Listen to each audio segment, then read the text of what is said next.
questions, you look, you don't, instead of looking at me, look directly into that camera. Okay. That would be best. Sure. Now, you don't have to do that all the time. Okay. But for this, for the impact of it, Sure. for the veracity, we need that. All All right. Your name is Catherine Pollard Griggs. Yes. You are the wife of Colonel George Griggs. Yes. 11 years of marriage. Yes. It's true that your husband is and has been the head of special operations under Admiral Kelso, NATO. Yes. And it's true that you were the head of the hospitality committee.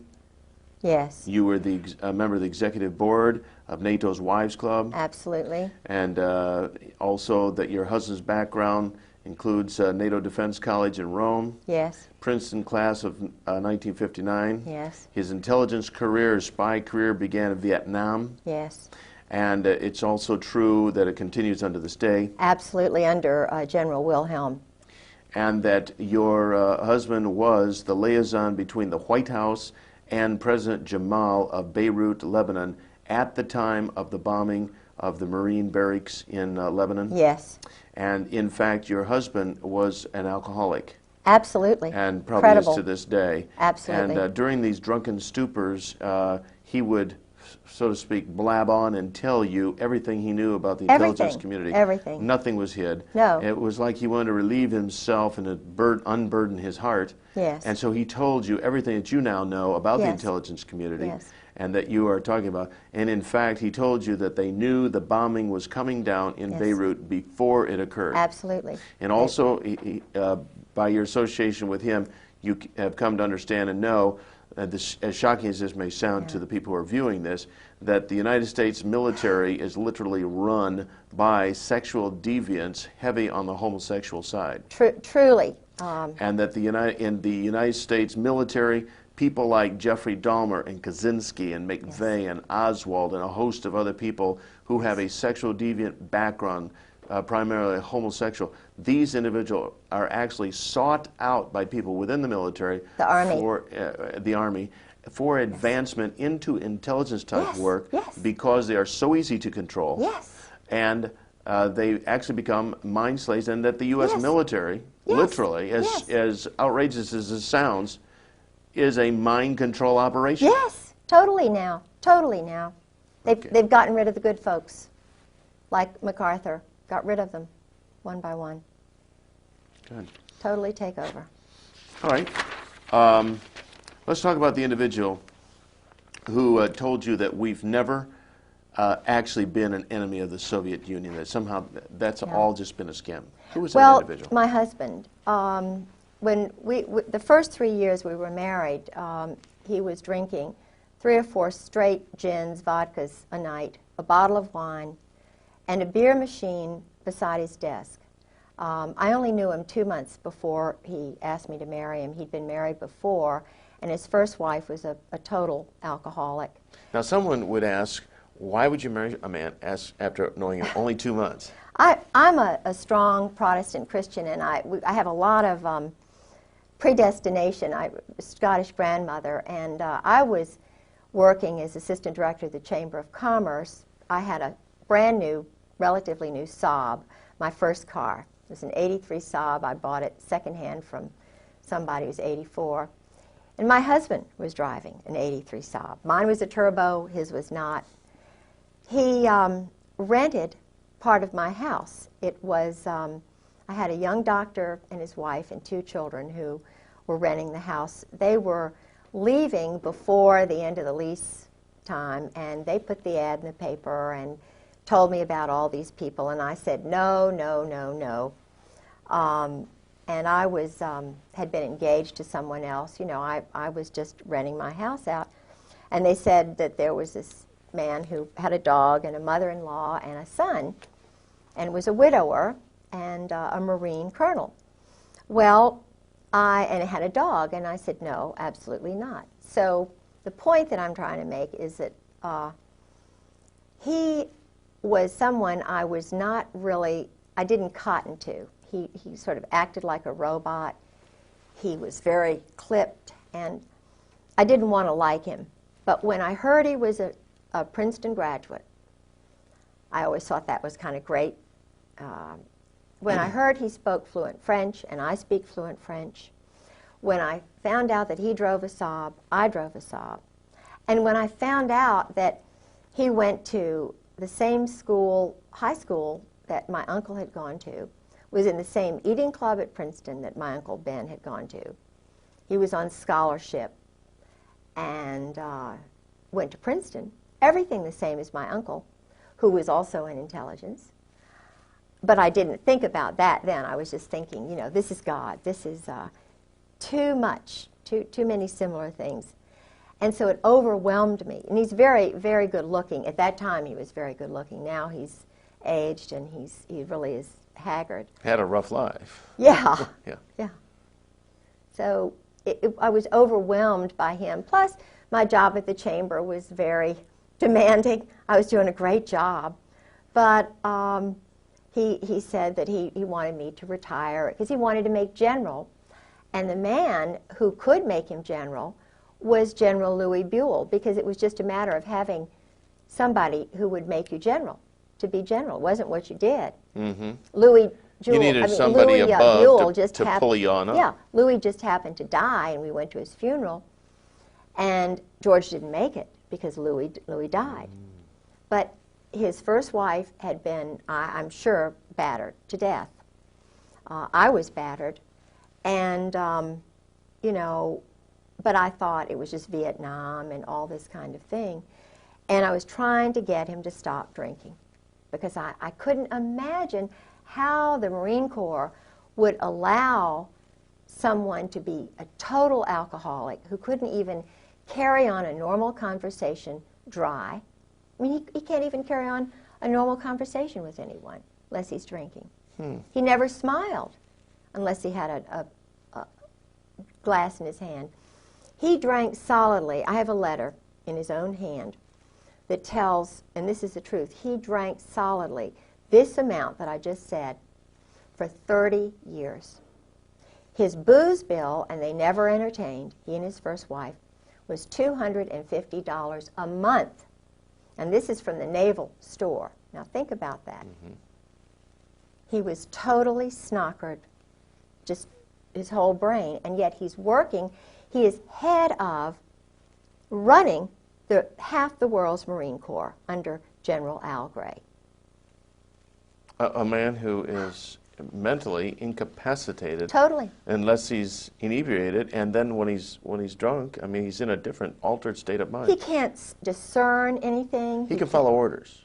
Oh, and that's all he does. And he told me when, I mean, one of our many conversations, he was trying to, he thought I was, you know, because my family were all naval officers and I was out in the world with the chamber, you know, that I just sort of went along with this kind of stuff. And, yeah, I mean, it was just incredible to me that... How many wives of high-up military people are there, like yourself, that are speaking out? None. I mean, they're all 30-year Marine wives. They're Stepford wives. They are petrified. I have had conversations before I went public, before I went to live with Sarah McClendon, who saved my life. And Sarah McClendon is the senior White House correspondent. Is she that little old lady we see on TV asking the president those pointed, jabbing questions all the time? Yes, the little red-headed, feisty Texan who broke the Billy Saul Estes thing. She doesn't go along with the clone group of reporters who are all, most of them, intelligence officers. I think she was in intelligence because she was in the Army during World War II. And she's just a remarkable mind, and I lived with her for 5-6 months. And what's interesting is she called my home after I had called her or seen her on C-SPAN. She couldn't get through to my house. I was living there by myself. Every time she called my home, this is 1996, from March until she finally got hold of me, she had to go to another phone in Maryland to get me on the phone. Every time she called me from her house, she was told, "This is a military base, and the Griggses don't live here anymore." Now, that was my phone number long before I met George Griggs. It's my granddaddy's farm. the house that I Well, so own. your phone was being diverted. Absolutely diverted. It's electronic warfare. It's part of their deception. They have many levels, but it's all under a big operation. They have an operation now to totally ruin me. His first wife was murdered. Now, you know, some of the things you talk about here, this big operation, you've come to understand about the largeness of it, the intricacies of it, through a diary that you have. Is that right? Could you hold that diary up so we can get a look at that? And the thing that I found, this is the actual diary. Just hold it up kind of like a chest tie. Okay. There you go. And these are the actual handwritten notes of your husband. Absolutely. And they reveal an awful lot. In fact, does the military or those in the intelligence community, do they realize you have a copy of this? They do now. You know, I had a phone conversation with General Jim Joy. how long ago was this? It was in February of '96. I tried to ask the colonels. They knew I was on the move, trying to find information. And my husband had mentioned General Jim Joy. Yeah, it's hitting the microphone right there. Just Oh, go ahead. sorry. That's all right. All right. And I called General. I had to call a General Miller in Jacksonville, who was in my husband's address book, and told him I was looking for Christmas card list, and you know I needed General Joy's telephone number because one of the colonels whom I trusted, Colonel Ken Millis, lied to me. Captain Phil Holwager lied to me. And so I got this General Jim Joy, who was the one who was in the Operation Just Cause. Was it Just Cause, the one in Panama?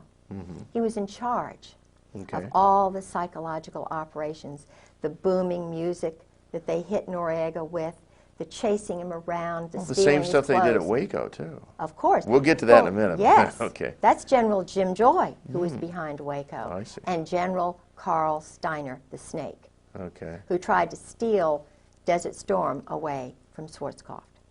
Okay, so, but you were trying to get some addresses, and they were giving you the complete runaround. Oh, don't even know him. Don't even know him. Don't even know him. And I knew him because my husband told me, you know, that he worked with General Joy and General Steiner. They were the triumvirate. But they had different names. They were, you know, in plain clothes. They had different passports. So I got him on the phone. I was given the number by this General Miller. And I said, So in the movies, when they say they shall disavow any knowledge, that's not just that's not just a little thing for movies. That's the truth. They disavow knowledge of all these people. Totally lie. Yeah. But you nailed him down. Yes, I said, General Joy, I'm Kay Pollard Griggs. My husband, George Griggs, was in the Marine Corps, and he's battered me badly, and we're looking for him because, you know, this has been going on too long, and blah, blah, blah. And I was recording this conversation, you see. I was sitting on my bed with the diary right out in front of me. And he didn't know that I had the diary. He didn't know anything. It was cold call, like they do cold murders after when they graduate from SEAL school. Cold murders. I was doing a cold telephone call. And he said, no, I don't believe, and these were his exact words, no, I don't believe I know your husband.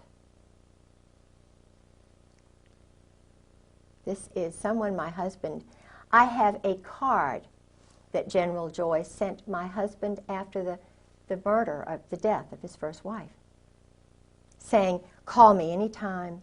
You know, this man, here I was, traumatized, battered, beaten, and he lies to me. So I said, well, General Joy, that's funny, because I'm looking at my husband's diary when he was in Beirut, and you're meeting with him almost every day. I said, you know, first, before that, I said, you know, he was the Chief of Staff for General Al Gray. You know, he's one of Gray's boys. You know, Chief of Staff of Fleet Marine Force Atlantic, runs half the world, all of the Middle East. NATO Defense College. You don't know my husband. You're a general. You live outside of Quantico. Don't know my husband. I made it very clear. No, can't say as I do.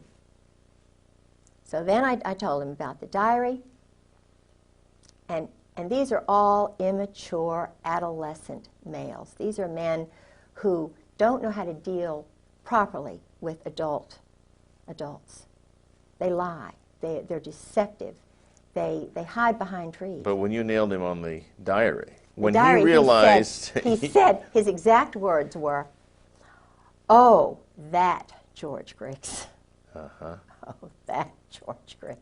And that's just the beginning of the kind of runaround deception that you've found with these people. Absolutely. And no doubt that's why they would like very much to have this diary. Yeah. This one page I found particularly interesting. What you and you're probably more familiar with their husband's handwriting. Instead of me reading it, read these notes that he had recorded there. These might help. Okay, I've got these. Alrighty. A number of the Marines told me a little bit about Dale Dorman. Dale Dorman's not a happy camper. Okay. Dale Dorman, because of some mistakes my husband made, was shot. This was at 7:15 to 7:30. Dorman exited Riviera. That was a place, sort of a hiding place or whatever. Gray and tan Mercedes. Up to 5 shots were fired. He raised his left arm. One round penetrated his arm. One struck his chest. Walked back into Riviera to the desk and called Post 1. Security vehicle went to pick him up. Returned to Durafound, 15 to 18 meters away, and treated. Medvac called 7:50. Medvac wheels down at 08:10 in a H-Bird helicopter. Riviera Hotel, approximately 1/9 of a mile west of the embassy. Dorman has been there since arrival, except briefly during a period of siege. He was not wearing protection. Saw 3 men in the vehicle. One leaned out back with a shortened rifle or automatic weapon. Sentry at B1 saw and heard nothing. It's just one page of the diary. Sentry saw and heard nothing. Right. In other words, the sentry don't talk. Doesn't talk. Right. Yeah. And there's just a whole world of these kind of assassinations and murders and directed. In fact, at one point, your husband actually just discussed people being eliminated. Yeah. Like you're shooting ducks. Yeah. Oh, we had innumerable discussions over dinner. He'd already had his 4 gins. Now he'll talk to any woman or anybody who drinks with him. He'll talk. This man, what is he doing in security? You know what I'm saying? Mm-hmm. When he was at NATO, I'll get right back to that, but when he was at NATO and he was the head of special operations. In fact, I've got copies of his secret check in and out papers at NATO. He had them at home. I hope I still have those, but anyway, the point is I could get in and out of the NATO headquarters just walking in, and there were all these shady-looking garbage men, and George would leave his office door wide open at lunchtime. He was flirting with a secretary who was a chief who knew everything. You know, the point is, what lacks security? And I had to say, George, look, you have got to do something about the security here at NATO because I can walk in and out. He said, oh, just forget it. Forget it. Don't do anything. And I'm a very demonstrative person when it comes to security and honor and integrity, and your word is your bond. My culture, my father, my people believe in, in this nation, in my state, Virginia, my people, my culture, my God. This is important. You don't just treat that kind of thing lightly. So I said to him, if you don't do something, I'm going to Landis Kelso. I was in the Wives Club. She was the head. And Landis Kelso is the wife of Admiral Frank Kelso, who's a wonderful man, honorable man, wonderful woman. And I had great rapport with her. I sort of stopped an international incident with the French and the English and the British who were ganging up against the French, and they were over, you know, something that was really minor, but it was huge. And she helped me. I determined that it was a problem, called her up, and she helped me, and we diverted and averted a major thing. So he knew what I would do, and I said, look, if you don't write a report and do something about this, then I'm just going to go to Landis and say what's happening. Point is that the man would, when he was in Beirut, he was sleeping with a spy and double agent Mary Clark Yost Talab, whose husband was a double agent, an Arab at the American University of Beirut. He leaves his briefcase wide open. He was with her for 5 weeks in a hotel. This is a married woman with 2 children, and who followed him all around the United States, is still seeing him. Met him in London, lived in Virginia Beach, was working in international programs at ODU while he was married. Would you say your husband is fairly typical of these powerful men? Oh, absolutely typical. When I was single, working at the Virginia Center for World Trade, 4 of us old friends that I went to school with, Molly Holt and a few others, we would go all together to a place called Poppy's. At that time, he was Captain Jerry Unruh.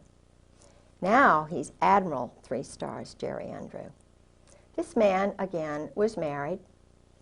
He was running around with the tailhook crowd. I did not know he was married.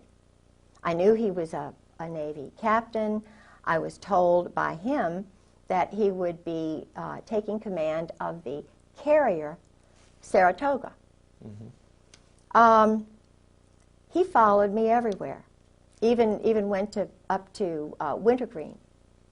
Now, he sent me pictures, private, separate pictures of the Israeli guys waving to him. He was a tailhook pilot, the airplanes, the jets. And he was a Mustang, but totally immoral. Totally, and knew that he would never get caught. In fact, he was in tailhook. They had a big party down at the beach, and they were doing, I didn't go by that time because I learned that he was married. And the point is that he and this whole group, I've found out about Al Gray, General Al Gray. Yeah. Mm-hmm. Yeah. And what is this this consistent thread of the sexual degeneracy and the homosexuality and just the raw, base nature that seems to be so prevalent? Have you ever determined what it is? Why? Well, it's a way to handle them, to control them. Years ago you thought of people like General Eisenhower as an upright man. I don't know. I know some things about him. How far back can we go to where you find people that are decent and moral and upright? Right. Where you had real people who defended the Constitution, who had a feeling. Robert E. Lee was. There were nationalists and America first. You got to go back a good ways, probably. Absolutely. You see, growing up in Norfolk, Virginia, my whole family have been naval officers and also working. In other words, they would enter the service during a time of war, of need, and then they go back to being fathers and being husbands. I had a wonderful father, wonderful grandparents, wonderful family who put their family first. Well, they put their God first, Christ, and then their wives and their sons and their children. This is the way America was built. Now, these generals in the Marine Corps and Army, they don't look at it that way, according to my husband. They're ordered, and my husband, being Chief of Staff, told his men it was like this. It's the Marine Corps first, the brotherhood, the Cherry Marine, the bonding that goes on. Mm-hmm. the Marine Corps comes before God, before Jesus Christ, before the country. And then it's it's whatever the religion they have. I don't know, because my husband is not a Christian. He's an existentialist. And most of these guys are. Certainly Al Gray is. Krulak. I think his wife goes to church, but their God is this brotherhood. The brotherhood, and it's very German. It's very. Does it have Masonic leanings? Oh, absolutely Masonic leanings. In fact, the admiral who was the last admiral whose car my husband bought, he was very impressed with this Norwegian admiral. They're all Masons now. Mm-hmm. Not all Masons, but this brotherhood, Opus Dei, if they're, or the mob. I mean, the one thing I've been able to determine about the current Marine Corps, the Marine Corps that my husband came in with, Gray, Reap, Sheehan, they're all mob. No, when you say mob, you're talking mafia type New mob? Jersey mafia, right. Mm-hmm. Right. And there's a... Brooklyn, New Jersey. Okay, is the mob and this military bunch, they're one and the same? The Marine Corps guys are the hitmen, and they are mercenaries. They'll work for anybody. You think the Marine Corps is under the Navy? No way. They can just as easily be under an Army colonel, and if the Army colonel meets a Marine Corps colonel, the Army colonel is superior. They'll switch hats just like that. My husband said it's just, no big a deal. I'll go work for the State Department. I don't really. The Marine Corps is just it's like a smoke and mirrors thing. And they're run out of New Orleans. 4th Marine, Oswald. I mean, they are not on his level. He said, we've never been an enemy of the Soviet Union. They work with these communists. The man who started this whole intelligence operation, the OSS, he was recruiting known communists who were involved in the Spanish subverting Spain. What? There's no more. They're not Americans. They're not Christians. They're German existentialists. Now, what are they doing running our nation? It's kind of, they have more affinity for the state of Israel right now than they do our nation. They don't care about American citizens. The judges now in the courts are military officers following chain of command orders. They're not independent judges. So all this spills over then into the political areas like the judgeships. Sure. They're all Marines or Army senators, officers. congressmen. Sure. Who is John Warner? A Marine. Who is Chuck Robb? A Marine. They control the powerful committees. Dick Davis, Lieutenant Governor of Virginia, a Marine. His wife was, I hate to say it, well, everybody knows, in Norfolk, a prostitute. Martha was a wonderful woman, I'm sure, to him, but they were involved in organized crime. Now, I don't know, I know that our present governor in Virginia is an Army officer. He takes orders. So the question that all of us wives are asking now is, well, who gives the orders? If they're told that we, the wives, are enemies, how are the sons going to grow up? If the mothers who are teaching them truth are lied to, and the husbands are told, ordered by the likes of Al Gray, major homosexual, when he was in the, I shouldn't say this, but it's true, when he was in Marseille, the boys are called Gray's boys. He never married. Okay, the boys referring to everybody under boys, him. Everybody under Al Gray. And he had a separate organization while he was commandant that was a contract organization, getting information on people, having them, if they weren't corrupted, corrupting them, farming people, so that he would have something on them, so that they would use that later to control and manipulate them. It's like what happened to Newt Gingrich. All of these guys, like Newt Gingrich, Bill Clinton, who've gone through the sweats, like Cohen, what happens is they get a little tiny thing that, to prove their power, how much power they have. They use guys like Michael Isikoff in Newsweek, or their little clones, you know, like Woodward and Bernstein, who are operatives. Okay, they're former military too. Well, oh my goodness. They were, I believe it was Bob Woodward. It's either Woodward or the other one. Bernstein. See, I knew some British intelligence people. And I was told the whole story about how he was running around with Peter Jay's wife, who was the ambassador to Great Britain. And this man was sleeping with Peter Jay's wife. And there was a movie, I think Jack Nicholson was this guy. And this was her story about what she went through while her husband, the columnist, was sleeping with the ambassador's wife to get information on what was going on in Great Britain. Now this is the team that broke Watergate. So what were the motives? Of course, Watergate was horrible. And Nixon had something like 60 military JAGs alone working for him, doing dirty tricks. One of those JAGs was Ernest Frank Reynolds. Changed his name to Ern Reynolds. He came to me. I was farmed.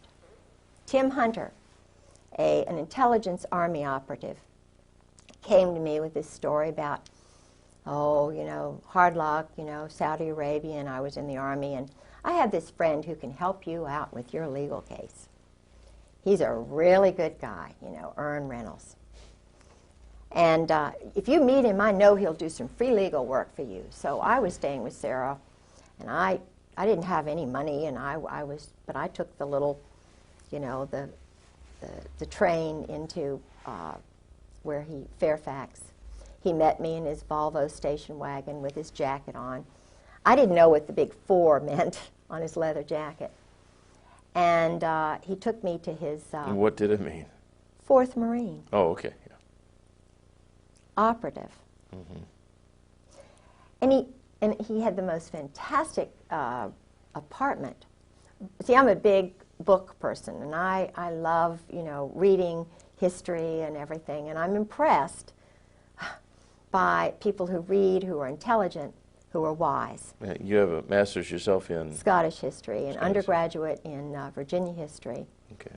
I worked on the Dunmore papers. I studied with people like Ian Cowan and Geoffrey Barrow and Tom Devine. These are scholars in Great Britain who are experts on the Reformation, and my interest was Mary Queen of Scots at the Reformation, and also Lord Dunmore, who was the last royal governor of Virginia, and I was working on the Dunmore papers too. I see.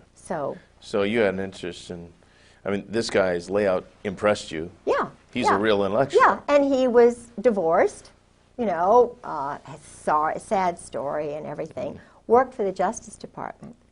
Mm-hmm. Was supposedly a whistleblower. Mm-hmm. Supposedly a Christian. So this guy's really going to help you out? Mm. Oh, yeah. Oh, yeah. Boy, did I buy into that. It's like the old story, I'm from the government, I'm here to help you. Oh, yeah. So I caught him sneaking around my house at 2 o'clock one morning. 2 in the morning? Yeah, and of course I'm most gullible in school, you know. So I'm trusting, I'm a Christian, and I always look to the good side of somebody. I see the good little part. It took me about 3 times. The guy had my original documents that had just been in my briefcase under his car seat. He invites me to a cybernetics conference in Champaign, Illinois. I leave Martha Roundtree's apartment, and it's arranged so that all of my things are in his safe little car, and we're going to his parents' house in Roanoke. And of course, you know, you can't take all your things to the cybernetics conference, because I was going home. But this is a smooth psychological operations guy. I mean, he is doing psychological operations on a woman in Champaign, Illinois, who is the lover of a German spy, who he's been writing letters to her, and he's showing me these letters. The guy's perverted. I mean, he's writing Susan Parenti these letters, you know, like invading her mind, and, you know, why are you... And Susan's written him 2 letters or 3 letters. She's very beautiful, and he's got pictures. But he's sharing these letters with a group of men, 7 men, one of whom is head of intelligence, is head of computers and the intelligence for the Army, Ron Jarmuth. Now, Ron Jarmuth comes right out and says, I'm an anarchist. You know, I mean, his family are New York, old Zionist Jews. He met his wife in, I think, in a kibbutz. You know, I mean, he's a nice, personable guy, but when you say to somebody like me, I'm an anarchist, just so blithely, and you know, and he's always over at Ern's house. And Ern's got a picture by his bedstead drawn by a man who's a known homosexual whom he met when he was at the University of Virginia, who was the chaplain at Hollins College, who my best friend was there. And she said, he's a well-known homosexual. And I'm thinking, what is a picture of Ern Reynolds doing being painted when he's young by this known homosexual? And then I find out that the man who enlisted him in the Republican Party, he was doing dirty tricks for 7 years for the Republican National Committee. I mean, dirty tricks. Underneath this man from West Virginia who was a homosexual, and left all of his money to Ern's son and took his son on a trip. Now, and Ern is a lobbyist for homosexuals. He's just, you know, working in the Episcopal Church. He's got a group of women that he meets with at the seminary. I'm sure that my case, my profile, he's probably got charge of it now. He's the expert on Catherine Pollard Griggs, but he's not. The guy is absolutely not grown up. But he's a thief.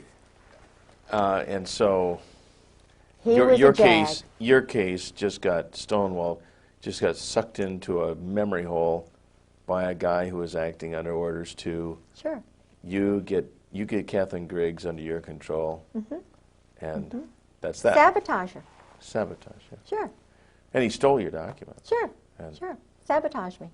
Turned on me right in the middle of the commissioner's hearing. Laughed at me when I cried. You know, this is a guy who hates women.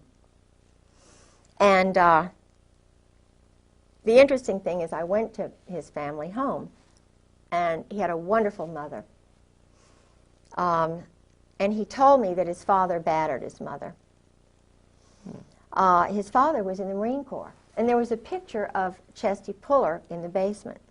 Well, that fits the profile, though, doesn't it? I mean, if his father battered the mother, which he grew up in this dysfunctional environment. Totally dysfunctional. So when he hit the military, or he was noticed in college or ROTC or whatever, so here's a guy who is susceptible to mind control. Sure, he's to be developed. Yeah. I think you used the term for budding. He was recognized as a potential bud. Yes. And he's moving up the ranks. His roommate was from New York, was a Zionist, and he was an outcast at the University of Virginia.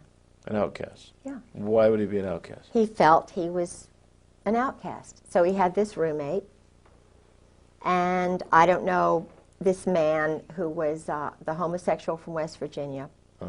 And we had to go by through his town, and, you know, the guy died. But this homosexual was a friend of the homosexual at Hollins, who was a chaplain there at Hollins College, whom I met. We had lunch with him one day. The father had the picture of Chesty Puller, and so forth. Well, Ern, I knew he was trying to sabotage me, and so forth, because I had already had Alexander Robinson come down from Princeton every other weekend, my husband's teacher, who was also a Marine, whose family brought over the Saudi royals, who was one of my husband's teachers, and I caught him walking around my house at 2 o'clock in the morning. I overheard him talking to my best friend's mother saying, now we just, undercutting me. We just don't know. Kay is just under so much stress, oh. And he's a very handsome, very dignified guy, Went to Columbia University, was in Algeria, that area, with the Marine Corps. Then went into the boys' school, the Hun school. He's an intelligence, without a doubt. His brother-in-law was Bill Eddy, Colonel Bill Eddy, who was I believe it's the brother-in-law. I've got to get, his name is Eddy, and it's Bill Eddy, but he was the translator for the Saudi royals during the Roosevelt administration. And the Roosevelt, the New York crowd, was trying to steal all of those countries away from Great Britain. The Balfour Declaration had sort of come in, and there was a guy named Moose, not the present Moose, who has the Africa desk at the State Department, who's an African American, but this was a guy named Moose who helped the State Department steal Saudi Arabia away from Britain, because Britain was allowing the Saudis to be Saudis, to keep their religion, to keep their culture. Right. They were not trying to kill people right off the bat, So George is part of that OSS crowd. And their stock and trade is just murder, assassination. Absolutely. Creating conflicts, phony baloney wars, Yes. conflicts, Yes. for the purpose of making Selling weapons. money, Drugs. drugs. Controlling the drug flow. Now let's talk about the drug flow in the United States. Yeah. Based on your conversations with your husband. I met drug lords through him. Such as? I met the head guy. See, George was telling me everything. First 3 years of marriage, it was just like, you're with me, gal, because he was so used to talking to Mary Halab and Anne Bouchou. Yeah. The group partnerships with sex and all this stuff. And I'm a pretty loving woman, and I'm fun. I was then. But you're not into swinging. No, I'm not into and swinging. swapping husbands and no, wives. and George was into swinging. He and Sue and Nancy and Jim Earl. This was, and I heard about that from colonels and one Navy captain. But then your husband also would tell you that this is just life the way it is. Oh, yeah. In our crowd. Oh, yeah. All these generals, admirals, colonels, all these people. Yeah. Men, too. Yeah. Yeah. So, but he was just, I'm trying to remember what we were on, something that was, that I was going to say, and I remember, Anyway, I can't remember. Oh, he's talking about the fact that they're into making money, and this is the drug business. Oh, yeah. So you met all these drug lords. I met Fahim. As if they were just business partners. Oh, yeah. Well, he told me what they did. Fahim was a colonel. He's in the diary, too. But George said what they do is they nurture, they cultivate the sons of prominent families in all, the State Department finds them. They're called rising stars. Yeah. And they turn, that's the word they use, George used, they turn them, they bring them in, they rope them in. If they're alcoholics, give them more booze than anybody. If they want women, they find the women, they turn them, and then let them know if they ever get in any trouble, come on over here, we'll take care of you. Well, Fahim had come on over here. Things were getting hot in Beirut. He was a Catholic. He was very prominent family, And he was going in hiding up in Maine. I remember I had his number, and I talked to his sister. But they culled a lot of the stuff out of the house the very first time when George kind of disappeared, and and then I found out about what happened with Sue, his first wife, and all of that. Well, now, did they? Did you come to learn how drugs actually come into the country? Yeah. I saw a news piece one time where a pilot who was in prison alleged that they actually landed on military bases with huge planes loaded with dope. This is how they all brought them in, the Norwegians, the Brits.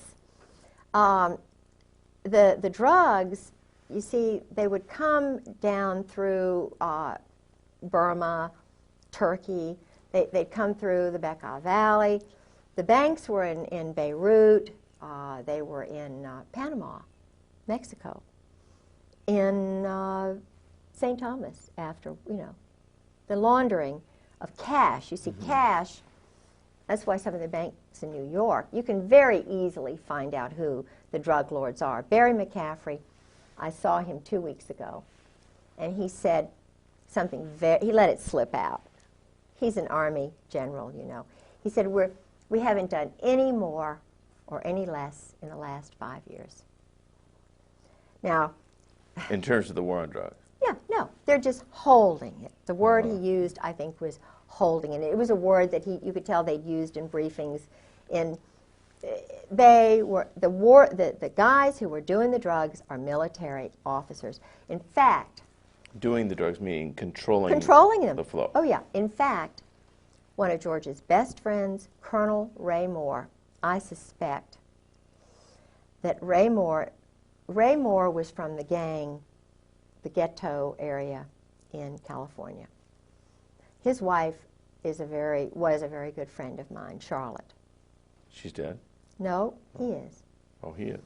But when George would sort of disappear. Your husband? Yeah, all of a sudden they would appear and be in the house. Calm me down, take me over, exercise, do all this mystical stuff.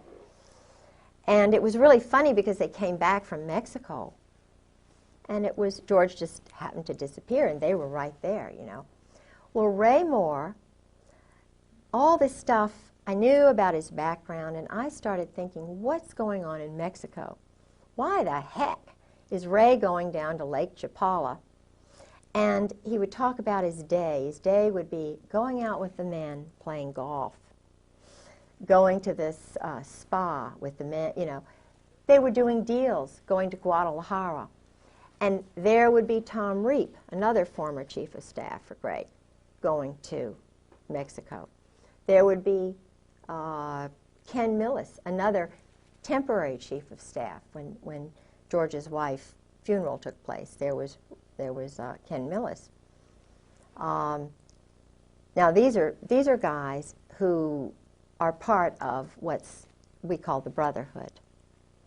And they're all going down to Mexico. So what's going on in Mexico? Ray's one of these guys who wants to sit in the sun.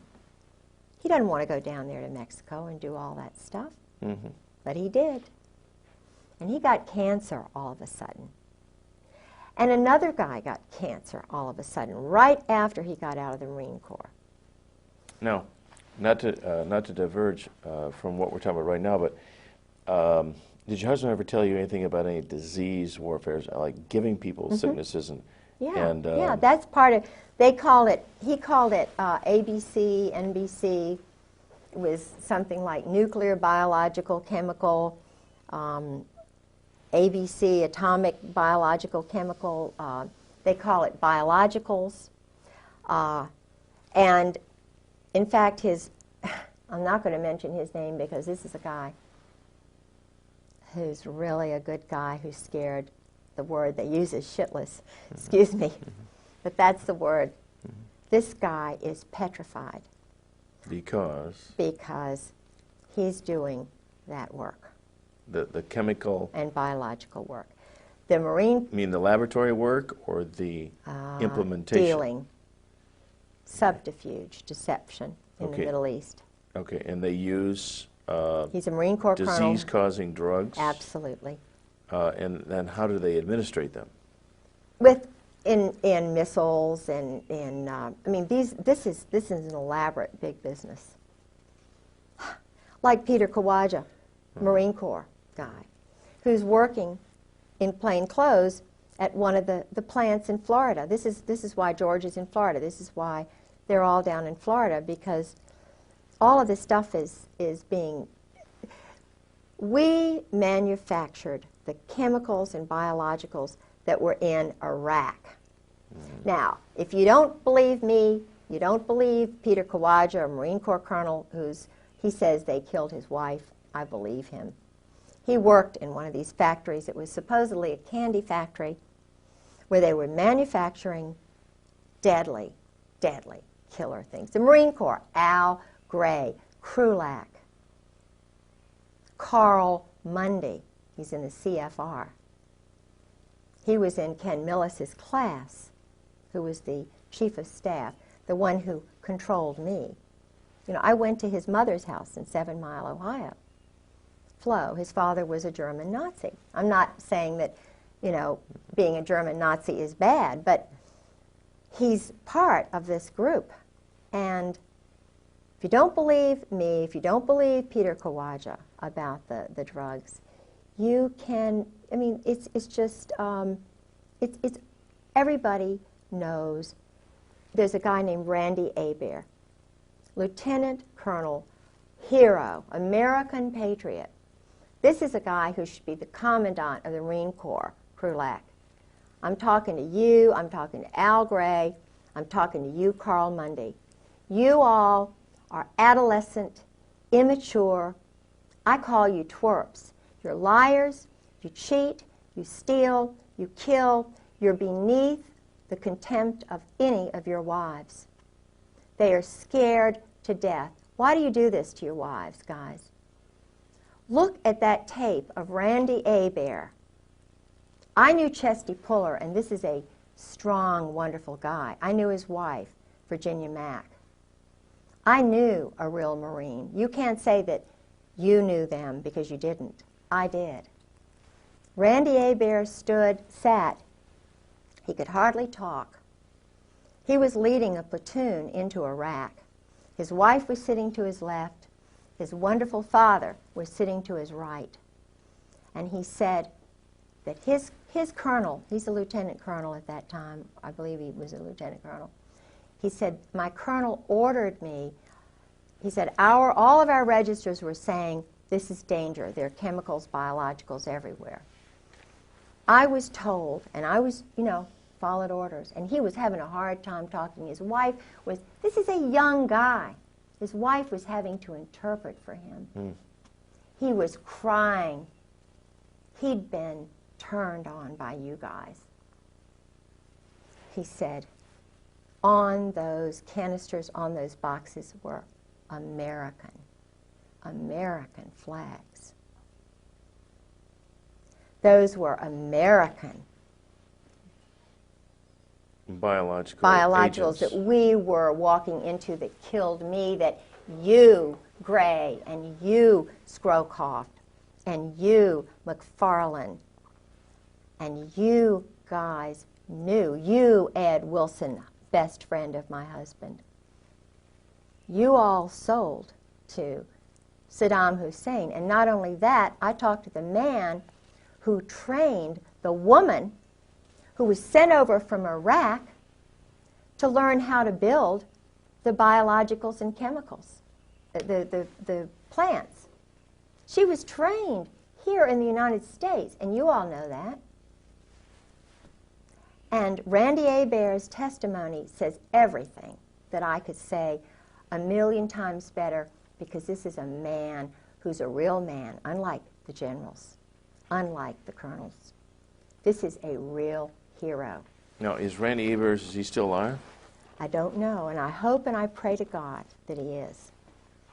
Because this is the man who should take over our Marine Corps, or his wife. That's why they don't have any women in special operations. because that's why they don't have any African Americans. They're too honest. They're too strongly Christian. Now, the only guy I know who is involved is a homosexual, and his buddy is an Israeli agent. And they are lovers. They're a pair. But well, now, he's now a colonel, and he is under the guidance of Ken Millis. Okay, now as these generals, over the period of years, this is consolidated to where they're all part of this club. I mean, this is something that's been going on for years and years and years. Members of the firm. Okay, so as the firm grows, even as the old guys, the gray heads get old, die off, retire, whatever, they already set in motion a system that culls out these young, budding, rising stars, and they move their way up. Well, then, in time, it consolidates to where no one is in this unless they're in the club. Absolutely. So is your conclusion, based on what you know from your husband's revelations, reading his diaries, this sort of thing, is there anybody in the U.S. military, the Army and Marines, anybody in the level of, you know, your generals and your colonels, is there anybody who would not be in this club? There's nobody who doesn't know. In special operations, I would say, and I would put money in the bank on this, not one of them is not a party to this. Is not a. Once they get that bird, Colonel, that bird, they go through an initiation ceremony. This is not a, and my husband told me about that too. What's the initiation ceremony like? They get them drunk. Dining in, shellback. He told me. Oh, dining in. This is a term that they use. Oh, yeah. A code word. Oh, yeah. Shellback? Shellback. They, what's that mean? Anal sex. But they get them really drunk. The guys who are that way do it. It's a group situation thing. And I was told by two colonels who said, you know, it's normal, Kay. This is just what we do in battle, you know. This is just good old boys? This is just what we do, Kay. They get drunk and they get drunk and they ejaculate. They beat each other off. You know, it's awful. Now, I'm not God, and I'm not going to judge them and their souls. This is a well-oiled system. And when you've got the commandant well-known as a cherry Marine, which means? Bottom. They're the bottom. The Navy guys are on the top. Think about this, because Walter Chrysler in Norfolk, each port has a hierarchy. Wealthy at the top. Walter Chrysler and Phil Hornthal. Everybody in Norfolk knows that. Where'd they meet? In the Navy. I was engaged to Jack Mace when I was at the Virginia Center for World Trade. He ran the Maritime Association, the Shipping Association. Always dealt with the labor union guys. Always all male banquets. And I couldn't understand why, you know, I was engaged and I couldn't even go to the 1,000-man banquet. You know, had a big argument about that. Rock Hudson, where did he meet his guy? Navy. Jim Neighbors, Navy. All of these guys, Navy. So they're tapped for whatever it is, acting, singing, you know. The point is, Liberace, you know. Was he Navy? I believe he was. I know that he was, someone told me that he was a friend of one of the guys in Norfolk. There was a ring, a VMI ring of men in Norfolk, and I knew they met once a month, and some of them were married, some of them weren't. But they were all Navy. They were Army, Navy. In other words, it was kind of a group of men in Norfolk. And then I found out that the organizations, like right now, the Al-Anon is run by homosexuals. The Better Business Bureau. The Community Fund, which is the, I forget what it's called now. I'm so old, I'm 55, but it used to be called the Community Fund. That guy. Jack Mace. you know, and I'm wondering which one isn't, you know. I mean, they all are, and the guys know it. So what's going on here? You know, they know it. Old Dominion University, the Clyburn, intelligence family. He was well known. 2 reporters on the Virginian Pilot who do the very important columns and so forth. I mean, it's just, so I'm saying, who's making the decisions to do this? They're military. What is the reason behind it? Why do they keep the wives out of the loop? So when people suggest that the United States of America is becoming a modern-day Sodom and Gomorrah, absolutely, without it. This really is not just a broad generalization. No. That this club, as it's grown over the years, and then placing and promoting the key people in every strata of life. Right, banking. Then the whole thing, not only the military is run by degenerates and top heavyweight degenerates. People who are moral can't possibly move their way up because they don't qualify. They kill them, they get rid of them. But they can't be controlled. No. One example, I was the executive secretary for the Virginia Center for World Trade had a board of the most important, supposedly the most important leaders who were picked out by Jerome Weiner, Jerry Weiner. I was a shill for that. I had, you know, done a lot of great things at Old Dominion. They wondered why I did it because they don't understand Christians. And he knew I was a worker, so they hired me to go over to the World Trade Center, the Virginia Port Authority. I had an office in there. And Jerome Weiner, what's interesting is Mary Clark Collab worked for him. Okay.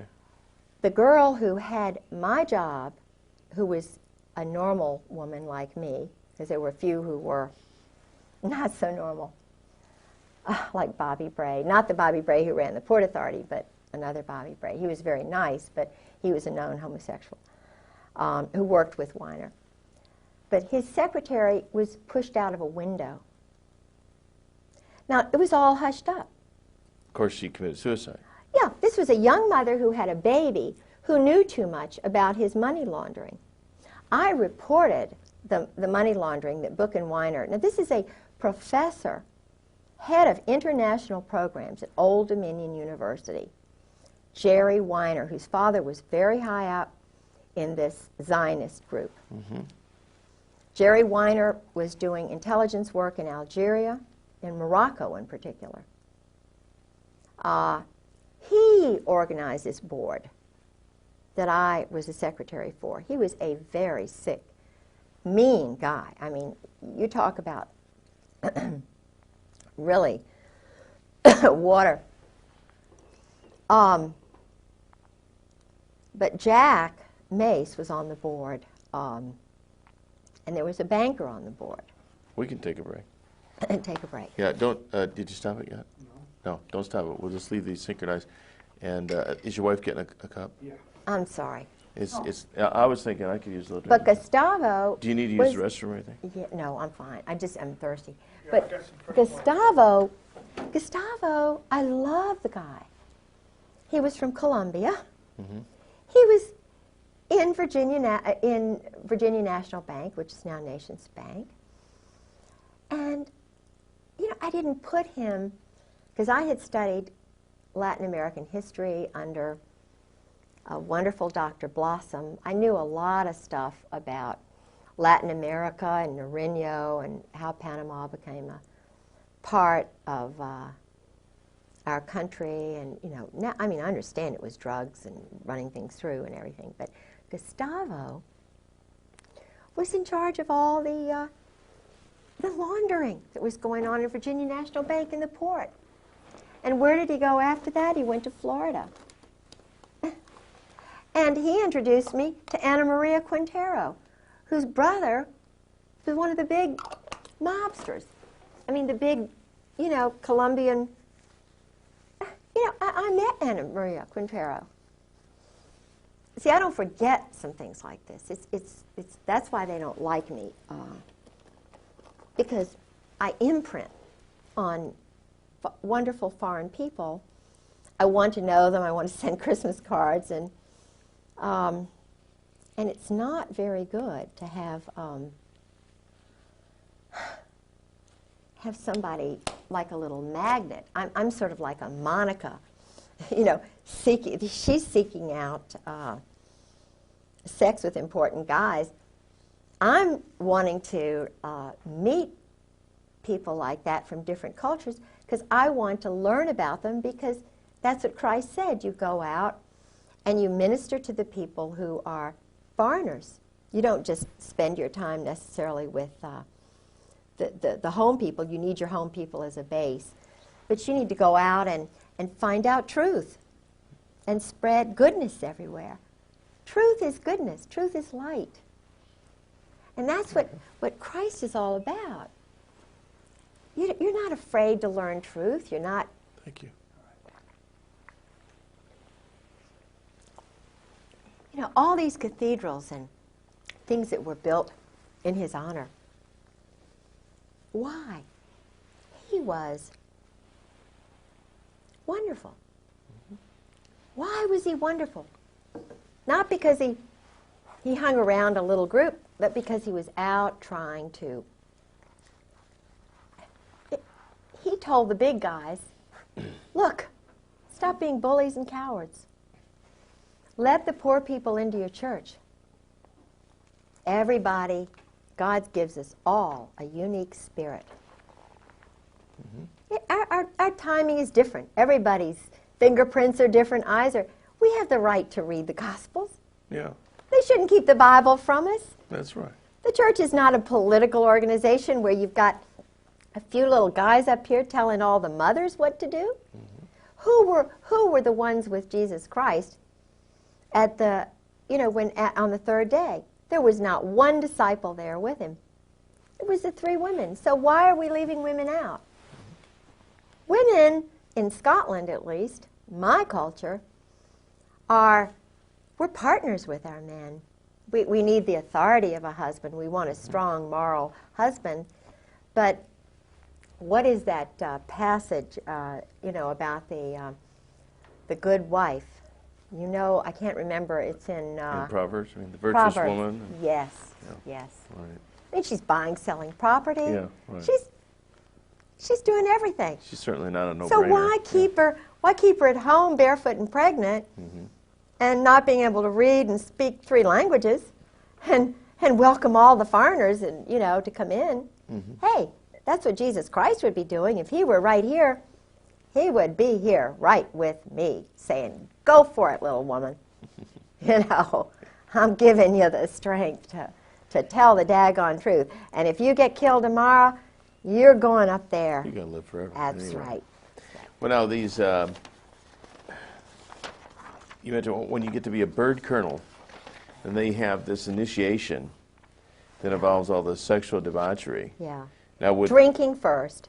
get them good and drunk. Oh, big time drunk. Because there would be some of these who, if they were sober, they wouldn't go through with it. Couldn't go through with it. They'd have to be blasted. Yes. Yes. Okay. Yeah. And now, do you suppose, I don't know, your husband maybe told you, when they go through all this stuff that they do, are there people there gathering information? Of course. Intelligence on them? Of course. The chaplains are intelligence.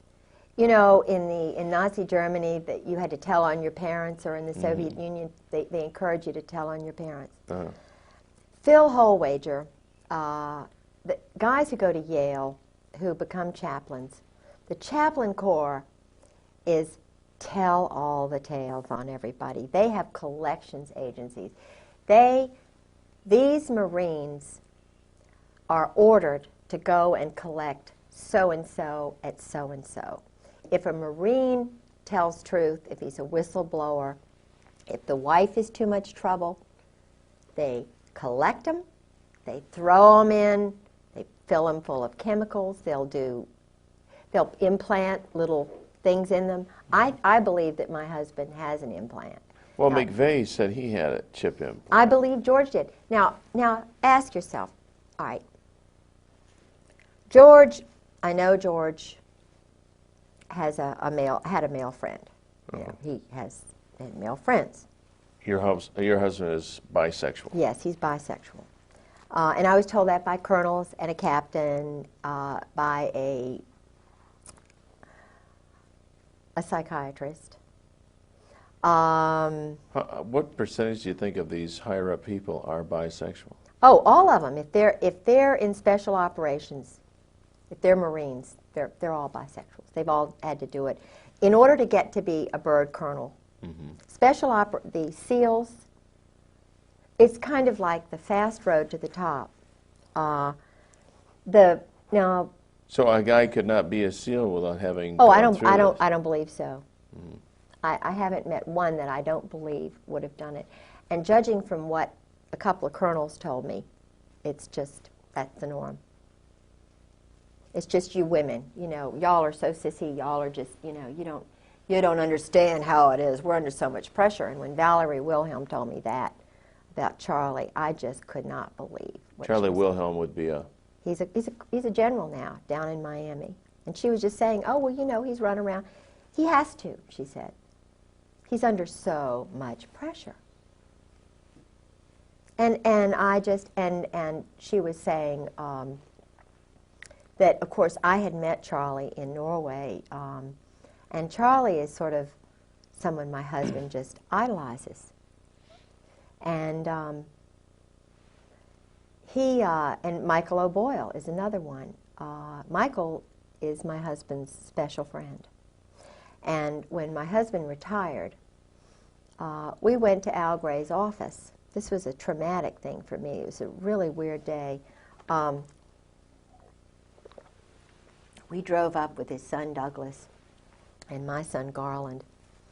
We went to the commandant's office.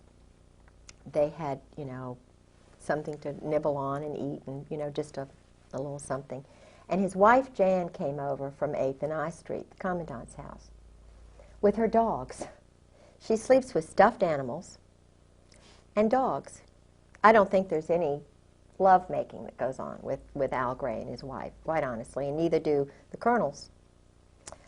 She is a wonderful, sweet person, scared to death.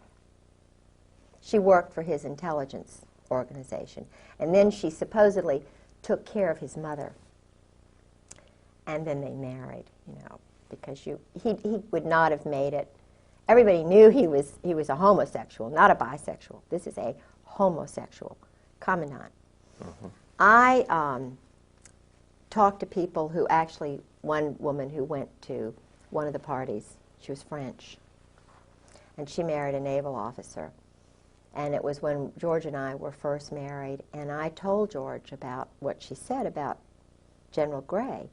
She said, you cannot believe this man is totally debauched. This man does these group sex orgies outside of Marseille, France. He's just horrible. You know. She said, now I have to admit, I was party girl, you know, went to these parties and so forth. But what would happen is, and I met a guy in the laundromat who was very, very, he was enlisted and he was involved in Beirut, and he knew my husband. He was going back and forth from Gaeta to the New Jersey, the ship, and then, you know, into Beirut on the beach and everything, and he worked for an admiral. Now this is a big admiral. And the admiral would go to these parties at this big mansion outside of Marseille. What they did was they invited the wild girls, the secretaries, because this went on in Indonesia. My husband had a secretary. Anne Bouchou's husband, Hank, was sleeping with the secretary. My husband was sleeping with the secretary and Anne Bouchou. They were doing, because my husband's wife wasn't there, so they had their little ménage à quatre. And of course, my husband was sleeping with Anne Bouchou, who's now, he says, a lesbian, you know, but he was sleeping with her and, you know, called her right after his wife died the night, you know. And I found the telephone numbers and, you know, her address and her birthday and all these letters he was writing. Isn't there a disease that runs rampant with these people? Yeah, yeah. So, but Al Gray, this guy, would guard the parties. Now, how does that make a young guy feel who's got a child? He's guarding an orgy with Israelis. There were Israelis at these parties. Intelligence people. Intelligence? There's not intelligence there. There's perversion. There's psychological, you know. These guys are abnormal. They're adolescent. They're not full, complete people. They can't have normal. Anyway. So he's guarding the parties, and he says, the secretary, the girls come in, they stay till about 11. They're all nude, all nudists. The Earls, Jim and Nancy Earl, my husband, Ty Kroll, most of the chiefs, nudists. Makes it easier, you know, to see the little, you know, it's terrible. They're nudists in the sense that... Yeah, they're a nudist. Okay, so they have whatever. Freedom. Mm-hmm. Oh, I see. Freedom. It's really kind of religious, isn't it? Yeah. With them. Yeah. But the girls, the women leave at about 11 o'clock. This is what he said. I mean, I knew the girls were there because I'd already talked to the French girl. And he said, well, you know, what they do is the women leave at about 11 o'clock, maybe 1 o'clock, and the guys all stay around there. And it's just the ritual. This is what they do. So, and then I found out. These are the guys that send their boys to war. Yeah, these are the big guys. Then I found out, because my husband would mention this guy and that guy, you know, that he went to school with. Bob Edwards is involved with this stuff. But the guy who recruited him, Charles Caddick, who was a well-known homosexual, who was the, quote, head teacher but the bodyguard for the Saudi boys. See, the Saudi boys were encouraged to do this, to corrupt them. They were corrupting Muslims who would not have done this ordinarily. The parties at Aramco, they would give the young boys, get them really drunk, and encourage Muslim sons to do this kind of stuff. Muslim sons who would have a strong tendency toward morality. Yes. And to abhor this kind of conduct. That's right. But if they could get them drunk and loaded enough that they would do this one time, then they would gain a controlling edge on these guys. And who do you think did it? Charles Caddick and Borland, these guys, Alexander Robinson, Cheeseborough, who was the headmaster. The Saudis bought Russell House at the Hun School in Princeton. They brought over Mohammed Faisal and, you know, Saud, Khalid Saud. They didn't really go to classes or whatever. And who was the young man who was partying with them? My husband, George Griggs. Who was in the group with them? Einstein. I mean, my husband was partying with Albert Einstein. I said, well, you know, I didn't. And when would this have been? At what age in his life? 52, 53, 54, 55. I believe he said that Mohammed came over in 54. It was right after the murder, the poisoning of the one who was really good. Okay. So your husband would have been a young guy, 18, 19 years old? Oh, he was only, when they first got to him, he was in high school. So he was ninth grade. And he would be there? He was at the school with these homosexuals. They sent his parents to California. Got him a little Boy Scout job, his father. He didn't see his parents for 8 solid years. And this is amazing. I see. So then the transference is these people become your parents. They're the ones you look up to. Yeah, but they're doing things to you. Sure. They're sodomizing you. Of course. And Albert Einstein was actually... was in that homosexual group, bisexual group. Absolutely. Camus. Sartre. Now, Camus did not, I don't believe my husband actually met Camus, but Camus was a lover of his French teacher at Princeton. Not Todeve, not the one who helped him with his paper, whom he had an affair with.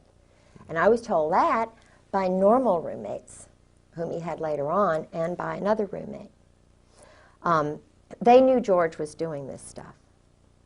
George was, he was a cheerleader. He was a French major.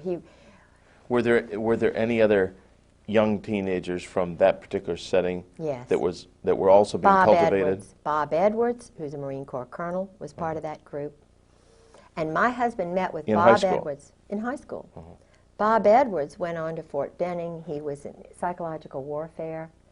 In fact, he was involved with the subterfuge in after I was injured and my husband socked me in the breast, and I had to have surgery because he'd already broken a leg, and I was starting to document the violence.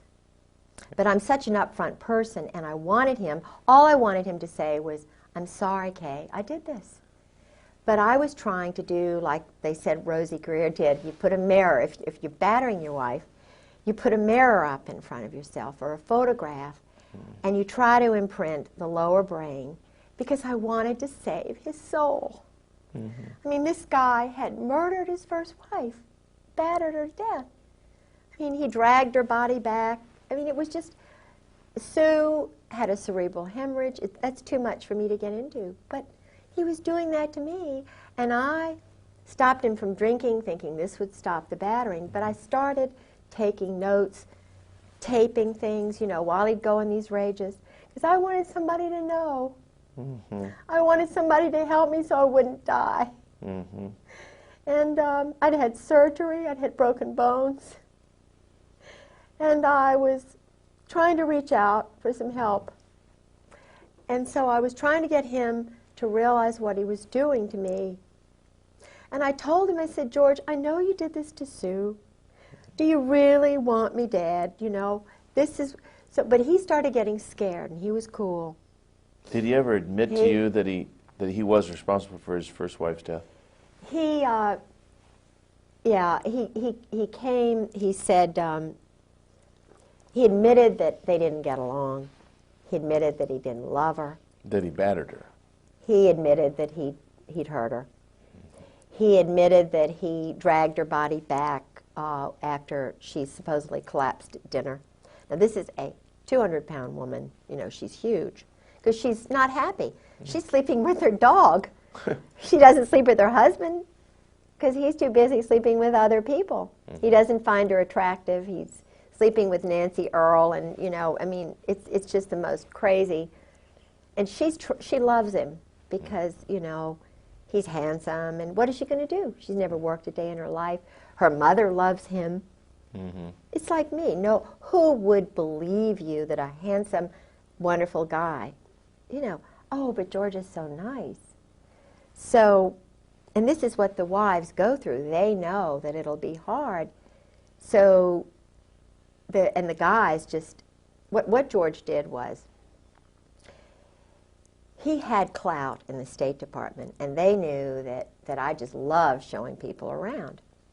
So he would plan something that I just had to do. I would be hooked, like a hook in a fish.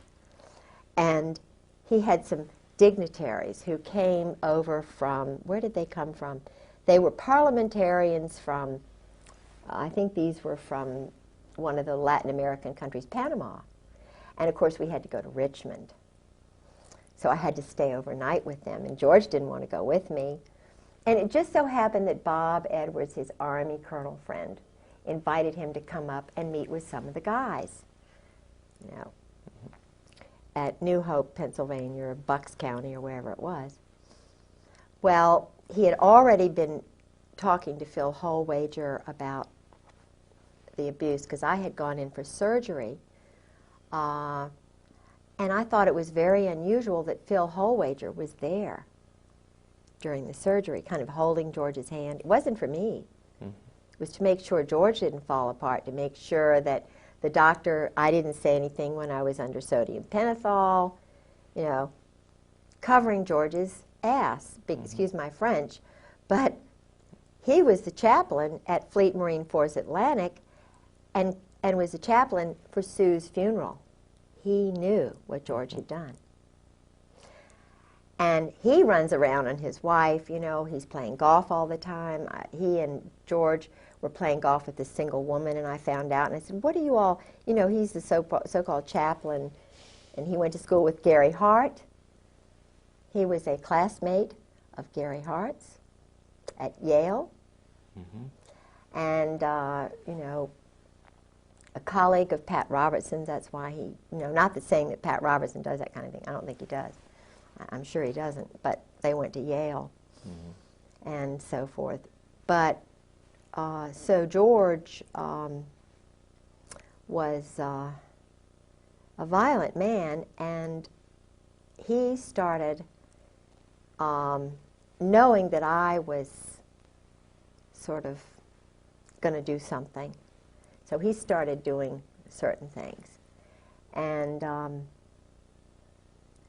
you know, now looking back, I can see why. Because of the violence, he wouldn't have been able to use his .45 anymore if he'd been convicted of battering. Yeah, he would not have been able to use his pistol anymore, carry it. So they wanted to make sure that he was protected. So the wife has got to go. The wife is way down the totem pole. It doesn't matter what wife, and that's the reason the wives are so afraid, the Marine wives. And they all talk cryptically, and, you know, they even talk outside the house. Talk cryptically. There's code words and double meaning words. And yeah. What's 10 p.m. Saturday TV? Your satellite, remember? Don't we got to switch it to? No, it's Saturdays. Sorry. Sorry. Sorry, okay, I'll remind you. I thought Okay. we used to talk about earlier. Yeah. Okay. Well, actually, I think this pretty well sums up this segment. Unless is there anything you can think of? I can see where we'll do this again sometime as this develops on. Tomorrow, let's see, tomorrow's Sunday. Monday, what we'll do. Is it always, if we make a copy of this, so there's two of these? Yeah, in sure. case something happens Absolutely. to you and yours. Sure. Okay, we'll make copies of this stuff tomorrow. Don't lose that. No. But this is interesting. It talks about sabotage, subterfuge. This is the standard Army book teaching men to lie, cheat, steal, be peeping toms on women. Now, if they don't allow women in there and they can peeping tom all the wives they want, they don't need movies, pornography. They, you know, and they go on all the TADs they want. TAD is a... Just take off, just tell their wife they're going. And they can lie, because it's all secret. We don't have to tell our wives anything. And it's intelligence, it's work. Oh, it's intelligence. Yeah, sure, it's intelligence. That's interesting. But this is really, I mean, you know, this is full of, and this is just a mild SEAL commando T-shirt. Can you hold it up to the camera? Yeah. For me, That's a T-shirt that a SEAL would wear. Yeah. Oh, yeah. leave it up for a minute. I played Nancy Drew, Miss Marple, and I infiltrated, if that's the word you could use, the SEAL reunion this year. They spent a lot of money showing off, you know, jumping out of helicopters, and, you know, probably $100,000 was spent. I don't know how much, but I mean, the military was providing the funds for this little game on the beach at Fort Story. Yeah. And then there was, each one of the teams has T-shirts, which all sexual.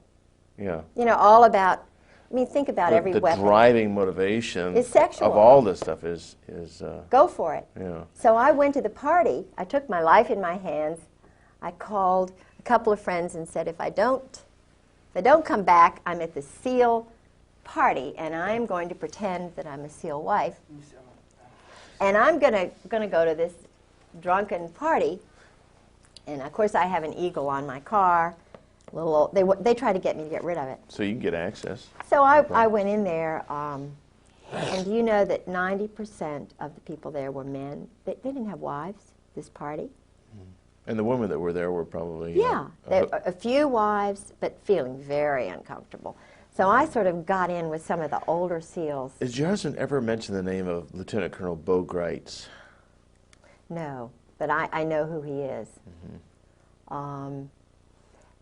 But he has a lot of Army friends, not that he doesn't know Bo Griggs. I'm sure that Bo Griggs is well known to some of these guys. Mm-hmm. I believe he's Army. Could be. I'm sure he's not a Marine. I know he's not a Marine. Huh. I don't believe he's a Marine. Okay. But he's a guerrilla. He's a commando. Yeah. But his name didn't come up as anything in intelligence. No, my husband was way above Bo Griggs' level. My husband mentioned people like McFarlane and Crow. Crow was his tennis buddy, I think, you know. Haig. Alexander Haig. Kissinger. The Victor Krulak. See, Gray is the control guy. Gray and Joy. Mm-hmm. Joy's big guy but Joy lost his job at Morale, Welfare, and Recreation, I believe, because I told somebody, maybe that I didn't think wasn't because of me that he lost his job, but they made him move on somewhere else. Uh-huh. Because he was at Morale, Welfare, Recreation, which is kind of a money laundering thing. They run all the officers' clubs, all the recreation. It's not a private.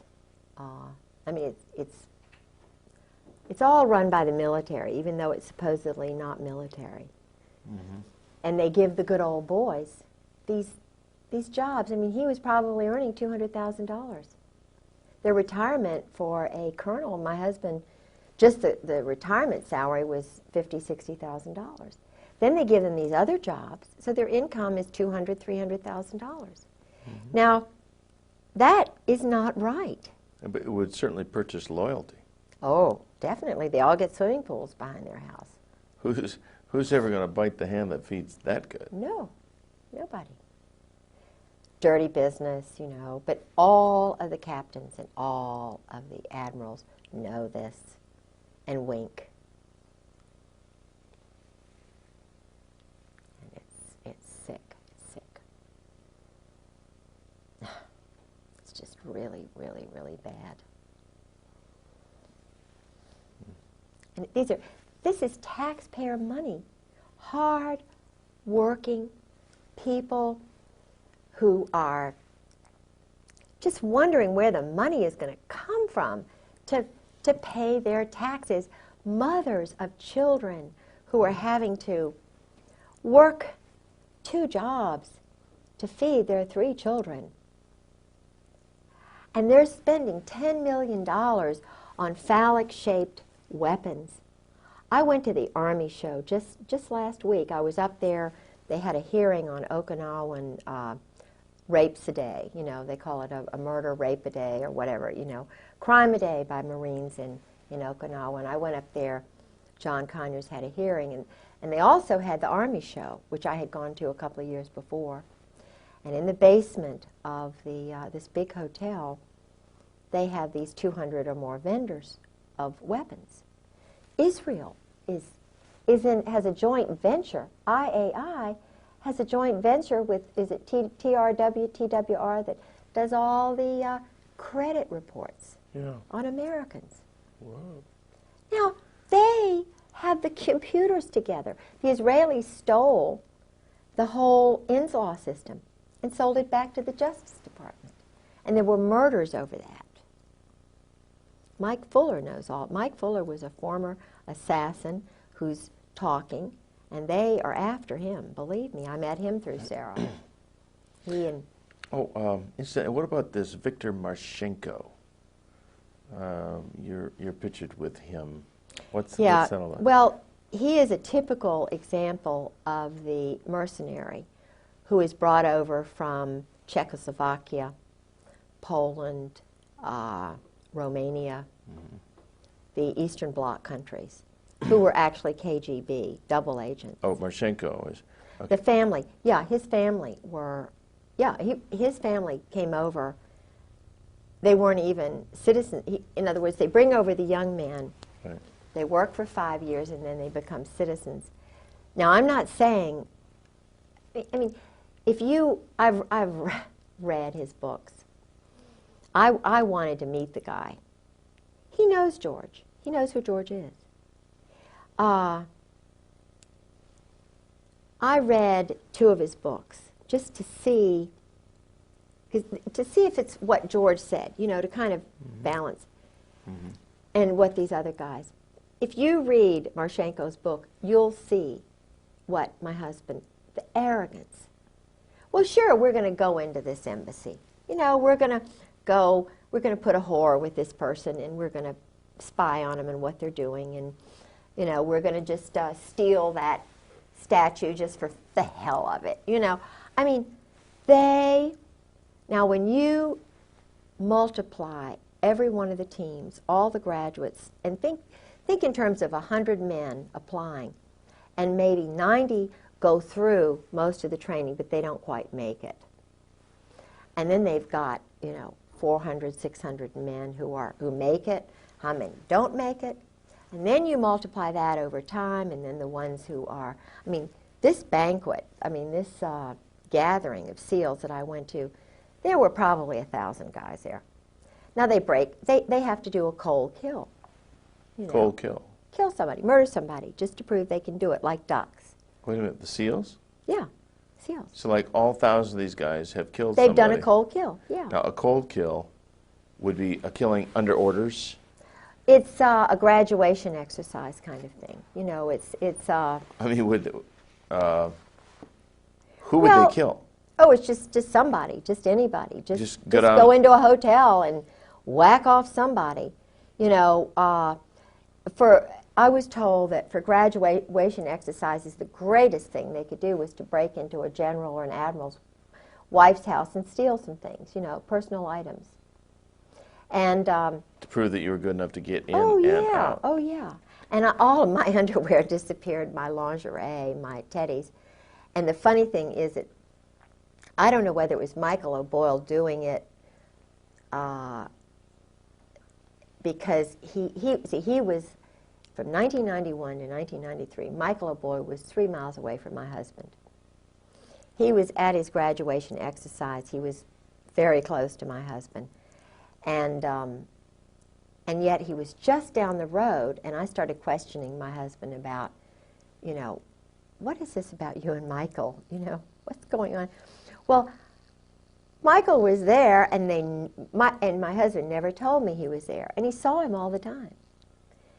And I'm looking back at when my teddies disappeared, but all this time, now Michael he and his first wife had divorced, that's okay, but he had an affair with a woman and a child, a secretary.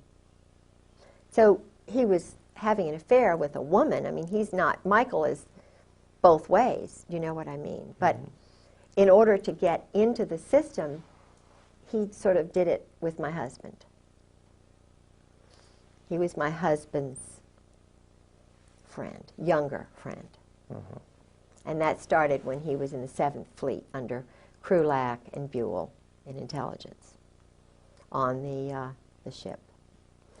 So, but Michael, there he was at Little Creek, my husband's best friend. He never invited him over, but he saw him. So I don't know if you can guess what that means. But the teams, the biological electronic warfare school that, after my husband left FMF Lant, he went to the school, you know, the Special Operations School, which ran the teams, foreigners, and everywhere. Okay, now the term MAC-SOG, what does that mean? What is that? It was a kind of a code word for going out and sending platoons to kill people in Vietnam. SOG is Special Operations Group. Special Operations, SO, SS, OSS, Secret Service, SS, Nazi Spetsnaz, the German stormtroopers. They all, if you know anything about the German High Command, it's the Brotherhood. It's called, they are connected with the Opus Dei, which is an Italian kind of a business group that works within the Vatican. And I'm told that, and I like the Pope, I think he's a wonderful guy, but I'm told that he was involved with that during World War II. I've heard that too. And that the guy who was the Pope before was murdered so that he could get in. Now, I'm still curious about the SEALs in this murder thing. Are we still on? Yeah. Okay. Now, a SEAL, in order to complete his indoctrination, becoming a, quote, full-fledged SEAL, part of that includes the fact he has to have killed somebody. Yeah. All right, and it could SEAL be Team 6, right, the red team. Red team. The Ghetto was the captain of that team, and his wife and I had wonderful conversation. And would she confirm this as well? I mean, did she confirm this with you? I guess she would. She's scared. She's frightened. Most of these women are scared to death because they're warned. They know what happened to Sue Griggs. Okay, so They but they know. support you, I mean, Yeah. philosophically, in their Yeah. hearts at least, Oh, if not yeah. with their lips. Oh, yeah. Oh, they yeah. s- We talk about it. Some of them have to go out of their house. Some of them won't even talk in the office in which they work.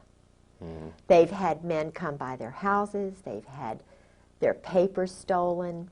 I mean, association with They're- you could be the kiss of death. Yeah. Oh, sure. And they know that. But we talk anyway. And you're talking about some really brave women here. And when I talked to, there are a couple of colonels' wives, and before I went public, you know, they were talking to me, except for Carolyn Millis she turned just like that. She was the one whose house I was in when I told about the go-go dancers in the officers club and me taking the picture and thinking about writing the letter to the wives. And she said, "Oh, you can't do that. You'll ruin George's career." In other words, Carolyn has really bought into the system, and she's very pretty and she's very influential with the wives group, but she'll turn on you in a second. And it really hurt me because I was, you know, I kind of depended on her and Charlotte Moore. But when I went public, when I started telling people what I knew little bit by little bit just to get my courage, and then when I finally went to visit Sarah McClendon, it was like, you see, I told you. I mean, Sarah McClendon called my house and they told her it was an army base. I mean, it was a military base, and that the Griggses didn't live there anymore. Ha, ha, ha. See this paper? You know, then I was totally shut off. But until that point, I went in to see Peggy Sheehan. You know, we had tea and food, and he was the head of NATO SACLAN. And his wife, Peggy, said, Kay, this is so strange. She said, just leave a note on your refrigerator. Yeah, for George. Just leave a note on your refrigerator. Meaning? In other words, he's coming in the house. They're coming in the house. It'll get to George. This is SOP, Standard Operating Procedure. You know, just get used to it, used to being battered, used to being... Well, she was a worshiper of the security of the position, the money and everything, and just don't rock the boat because this is the way it is. Yeah.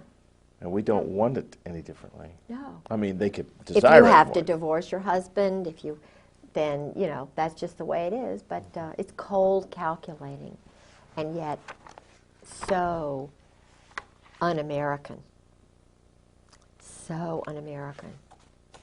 I mean, I know what Americans like because everybody in my family were you know, World War II. My brother was a briefer for the SACLANT staff. He went on to be a medical doctor. You know, I mean, this is not, of course, he got out as soon as he could. Well, you know, people who love this country and love its history, I mean, are just completely confused. Yeah. From cab drivers to Yeah. bartenders. I mean, nobody can figure out what's going on. Why is it everything goes the wrong direction? You know what I say? When I started this, it was like a maybe a 2,000-piece puzzle. I know enough. It's like a puzzle for a 2-year-old or a 1-year-old with 6 pieces. It's so easy to see. And everybody who talks to me sees it the same way. I'm sort of an interpreter. I kind of give a lot of the wives hope, and the guys too, who are already out and scared, and you know, and they say, "Hey, well, this little woman, she's a real feisty, you know what?" And I don't know whether they're going to kill her, what they're going to do, and they say, "Aren't you afraid?" And I say, "Yes." I mean, I've had death threats, and I mean, it's been hell.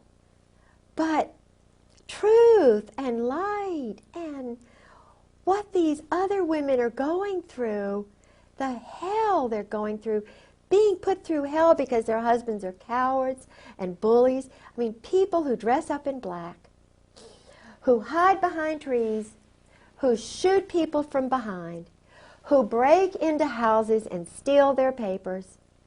This is in the Constitution. You don't break into someone's home.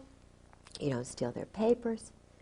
You don't try to destroy the core that God has given them when they're born. Mothers have sons, and their sons are 18 years old, and they were telling them, join the Marine Corps to be a man? It's not a man. It's not a man who does this. It's a pervert. That's why they're not joining up anymore. That's why they're not signing up. They're having problems with retention because the mothers are finding out. McVeigh's mothers talked. Unabomber's mothers and brothers have talked, you know.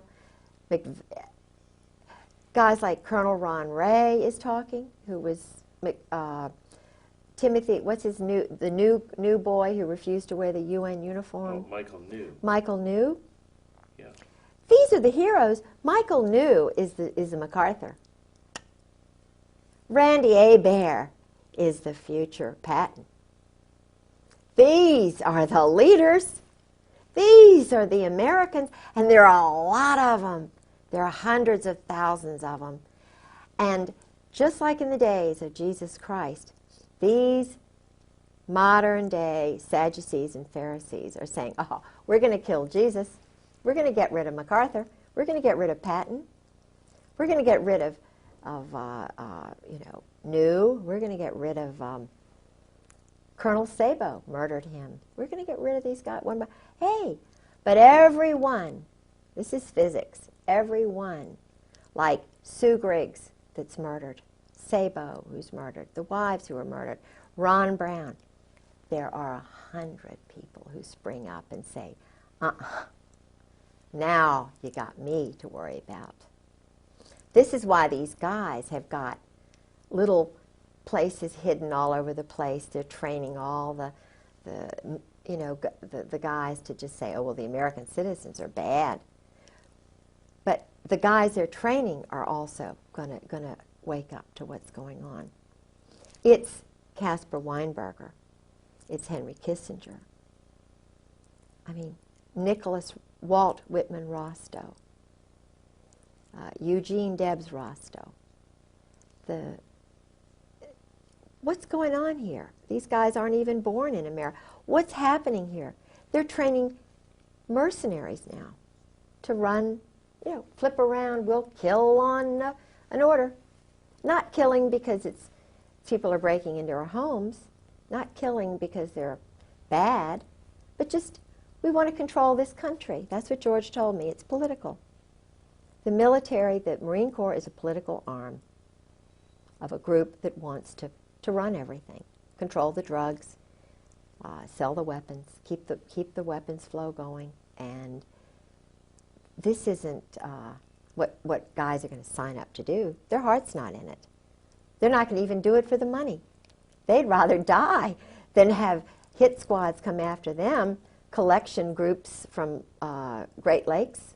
They have a group of Marines who goes out and collects guys who have gone to their psychiatrist and they're a little bit talking too much. They get rid of them.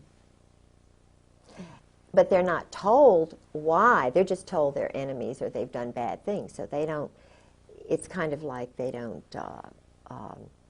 so they won't have any guilt and culpability. They make it cold. Just get rid of this guy, okay? Okay, get a promotion, get a new car, get some stock. After my husband did what he did in Beirut, I found these stubs. He got all this stock. You know, AT&T, major stock, just thousands of dollars worth of stock. And it was from a company that was like a quasi-government company, all on a sheet of paper. And of course it was big time stock. And that's how he was paid off. Stock. And paid off for?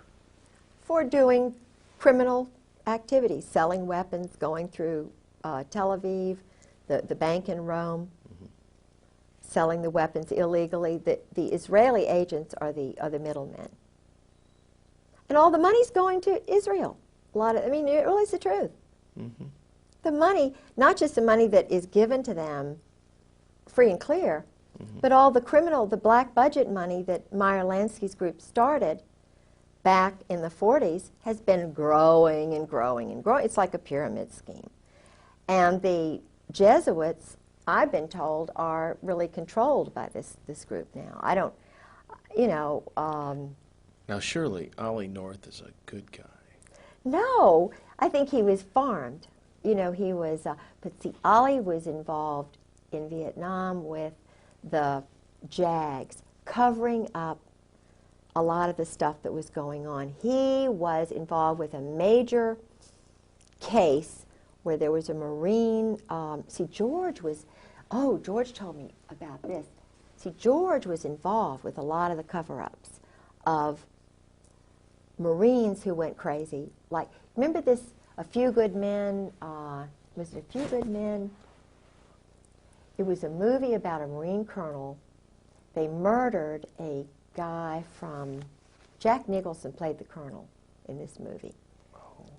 You remember? Yeah, and he went on trial. Yes. And a George good guy was the chief of prosecuted. staff who tried to cover this up. My husband. The true story. The true story. My husband was the guy who was covering this up. They were so arrogant.